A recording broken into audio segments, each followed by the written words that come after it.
2 பேர் இருக்காங்க அங்கே. அப்புறம் கீழே இறங்கினாமங்க. க்ளோவில் போடுறோம். க்ளோவில் டக்குன்னு விட மாட்டேங்கிறாங்களே. இது வந்து 2GB RAM ஃபோன் இது. அதனால் ரொம்ப ஹேங் ஆகுது. ஐயோ போட்டு தரலாம். போய் அடிக்க விடுவேன். ரிவே ரொம்ப நாளாக இருக்குமோ?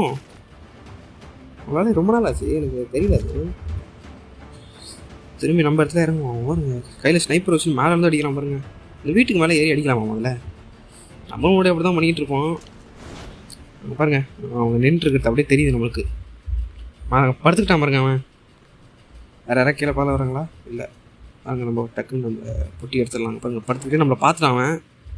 பார்த்துட்டான் பாருங்க. அவன் நின்றுக்கிட்டு இருக்கான் நம்மளை பார்த்துட்டு. டக்குன்னு ஒரு க்ளோவரை போட்டு நம்ம பொட்டிட்டு எடுத்துருவோம். ஸ்னைப்பர் டக்குன்னு மாட்டிக்கிச்சு. பாருங்க, அவன் மண்டை மட்டும் தெரியுது. ஆனால் நமக்காக தான் வெயிட் பண்ணிக்கிட்டு இருக்கான் அவன். வெளியே வருவோம் அடிக்கலாம் அப்படின்னு சொல்லிட்டு. இருங்க, இதுக்குள்ள டப்பிக்குள்ளே இருக்கான், எடுத்துகிட்டு மெதுவாக போய் அவன் அடிக்கலாம். ஏன்னா அங்கே தான் இருப்பான். வேறு எங்கேயும் போக போகிறது இல்லை அவன். திரும்பி நம்மளே அடிச்சானா? ஏன்னா நமக்கு ஒரு செகண்ட் கூட ஆகலை, உட்காந்த உடனே நம்மளை அடிச்சிட்டான். எப்படின்னே தெரில. ஃப்ளூக்கில் வந்துருக்குமோ? நம்ம இந்த பக்கம் சுற்றிக்கிட்டு போகலாம். அடிச்சிட்டானா என்ன பண்ணுறது? அப்படி ஓடுறியன்னு கேட்காதீங்க. அவன் பார்க்க பாட்டு மாதிரி தான் இருந்தான். இருந்தாலும் அவனை போட்டு தட்டாடான்னு கேட்பீங்க. அதான் அங்கே பாருங்க, பேக்க நின்றுருக்கான் பாருங்க. இது தப்புதான் பாருங்க.